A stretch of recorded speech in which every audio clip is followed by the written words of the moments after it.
And so today we're looking at this idea of around the table. There's something about it, an image of people sitting around the table that sort of resonates well with us, isn't it? It brings back memories of connecting with our own families around tables, or maybe a special meal that we've had with friends around the table, or maybe even really special moments like a wedding. As I said, for most of us, these imageries of gathering around a table are good. Mind you, I guess we've all got families a little bit like the Last Supper that's got a little bit of dysfunctionality in it, as we saw in our Bible reading today. That's normal, but still it's good to gather around tables, isn't it? It's good to have those moments when we're together around tables. And the table doesn't have to be anything special to have these memories attached to it. Here's a picture of my family's table, Marion and my kids' table. It's nothing special, is it? I was really surprised I actually found a picture on my computer of my table. Apparently we gave the kids the camera one time and said, go and take some photos. And they took photos around the house, including one of the tables. So I was very impressed I had a picture on my computer of the table. But this is a picture of the table. But this table holds a lot of memories. Basically, every meal of our kids growing up was sat around that table. We've had lots of fun and laughter and conversations around those tables. We've hosted years of Bible study meals around those tables. This was the table when the Humphreys kids and my kids and another minister's kids was playing on at one time, and they decided to make it a train and sit all on top, and had the two biggest kids push the table, which snapped the front legs, and then it became a slide. As I said, it's full of memories, this table. Do you have a table like that? Actually, this is the table I did my entire lockdown office work on for a long time. Actually, I still do my at-home office work on it. The Bible uses lots of imageries about the Bible as well. Some very profound, some purely physical. Like the Bible talks about the table in the tabernacle or the temple, which held the sacred bread. And it talks about the Passover table. But it also talks about tables in a more symbolic way as well, about the honour of being invited to sit at the table of somebody important. Or then it goes on to affirm that we are actually invited to sit at the table of the Lord. Psalm 23 talks about the Good Shepherds preparing a table for us. Revelation talks about the marriage supper of the Lamb and the table that we will be invited to there. But it's where the Gospels where this really, really kicks in. We often find Jesus sitting at a table or reclining at a table, as we heard in our Bible reading today. Jesus meets with a whole bunch of different people at tables, from people like Simon the Pharisee to Zacchaeus the tax collector. This broad range of people that he would gather around the tables. He overturned the tables in the temple in anger. Jesus was at a table when a woman came and anointed him. Jesus taught about servanthood at a table, and it was around a table that Jesus presided at the Last Supper that we heard about in our reading today. There is something about tables that are really special. It's a place to gather, to laugh, to grieve, to wrestle with our own issues and to relax. It's a place where we can share, to reminisce, to care and support each other, to reflect and learn.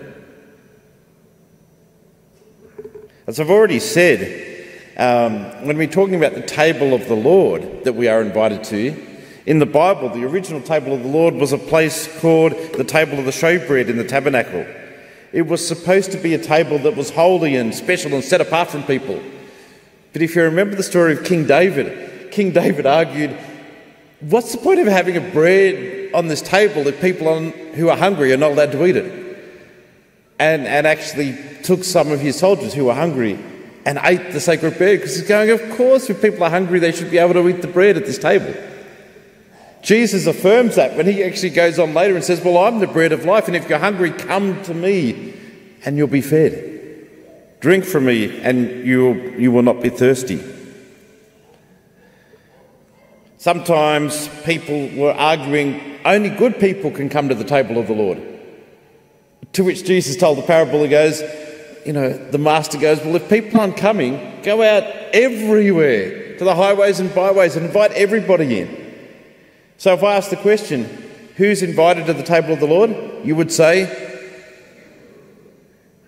who is welcome at the table? Everyone. Everyone. So when it comes to the table of the Lord, whether we're talking about the communion table or whether we're talking about the family of God, we are all invited. We are all welcome. The other imagery that came to mind when I was thinking about tables to set up this service was when I was growing up, we often had Christmas with my mother's side of the family at their holiday house. And when we first started, there was only a certain group of people, and we used to sit around this table and have Christmas meal together. But as my older cousins got married, got partners and then got married and then got kids, suddenly there's a lot more people we had to squeeze around the table. But the interesting part was we never had two tables. We just extended the table and found more chairs, and people would squash up and say, well, you can sit here. Who had to do that when they came in? Squash up a little bit further to fit somebody else on the pew. That's what we do, isn't it? But I love that imagery because I think that's what the kingdom of God is about. That's what the family of God is about. There is always room, and there's always people who are ready to go, come on, sit next to me. You're welcome here. Come and join this table.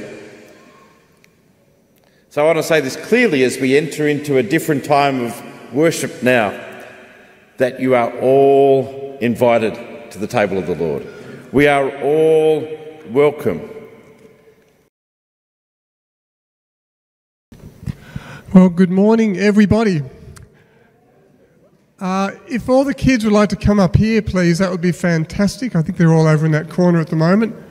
So all the kids would like to come up onto the stairs up here, that would be great.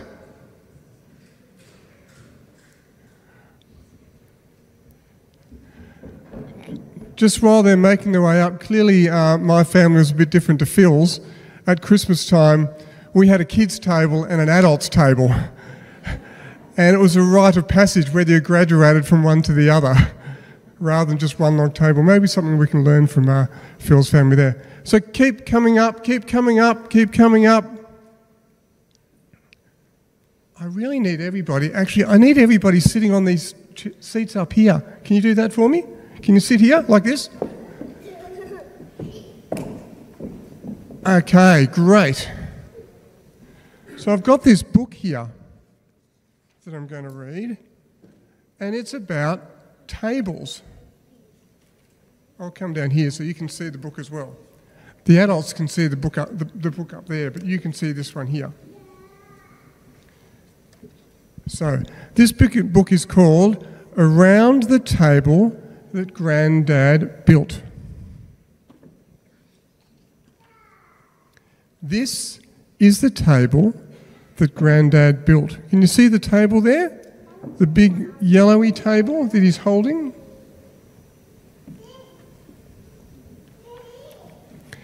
These are the sunflowers picked by my cousins, set on the table that Grandad built. See the yellow sunflowers there? Maybe they picked them from the garden. These are the napkins sewn by Mum, surrounding the sunflowers picked by my cousins, set on the table that Grandad built. Look at those napkins. What colours can you see there? Blue, purple, red, green, pink, yellow. These are the plates, red, orange and yellow.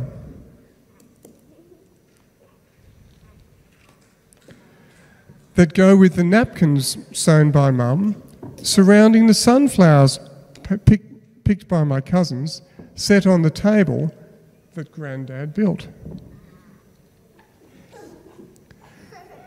Set by our plates, red, orange and yellow, that go with the napkins sewn by Mum, surrounding the sunflowers picked by my cousins, set on the table that Grandad built. These are the forks, spoons and knives, gifts from Dad's grandma long ago. What colour are they? They're blue, aren't they?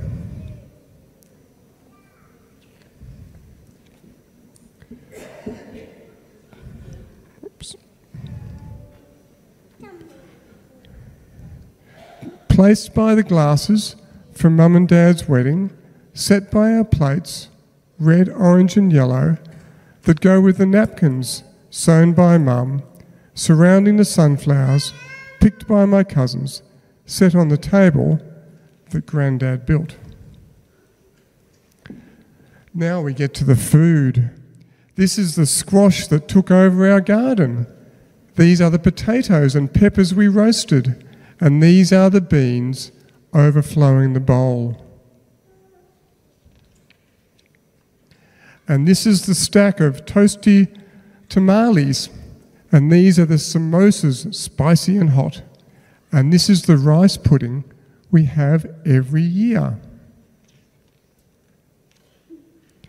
And this is the bread still warm that Gran baked, and this is the butter made by us kids. And this is Dad's huckleberry jam.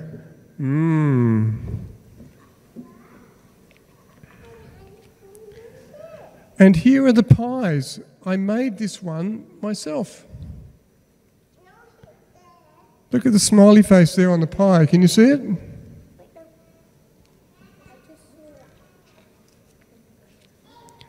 For these hands we hold for tasty good food, for family and friends, for grace that is given and love that is shared, we give thanks. Around this table that Grandad built. What a great table. Look at all the people. They're laughing, they're smiling, they're happy, they're eating. So what a great book that is. It tells us about the table that Grandad built. And also there's tables we have at home where we have our food and our dinner and have special occasions. Now what we're going to do now is we're going to have a great opportunity for us to go in groups and go to each of the tables that are spread around the church. Now we could do it one way where everyone goes, if everybody of the same group, same age goes at the same table, but I reckon it'd be much better if we spread everybody around and have different age groups at different tables, so everyone gets spread around, okay? Once you're in those tables, there's some questions it'd be great if people could talk about. If Eric could just bring those up. So there's 4 questions there. One is, did you or do you have a table at home where you have memories of sitting around and sharing? Did you have family and friends at that table? Was it noisy? Was it laughter? Was there laughter? Did you tell lots of stories? Did people decorate the table with all sorts of different food and other napkins and placemats and so on? And if you could have a meal today for lunch, maybe you're going to have a meal today already, who would you like at the table? Which friends, which family, who would you like there? So if everyone wants to head now to those tables at the back, please spread yourselves around across those tables. I'll give you probably 3 or 4 minutes to have a chat, and then I'll close shortly after that. But just stay in those tables when you're down there as well. Okay? Thank you.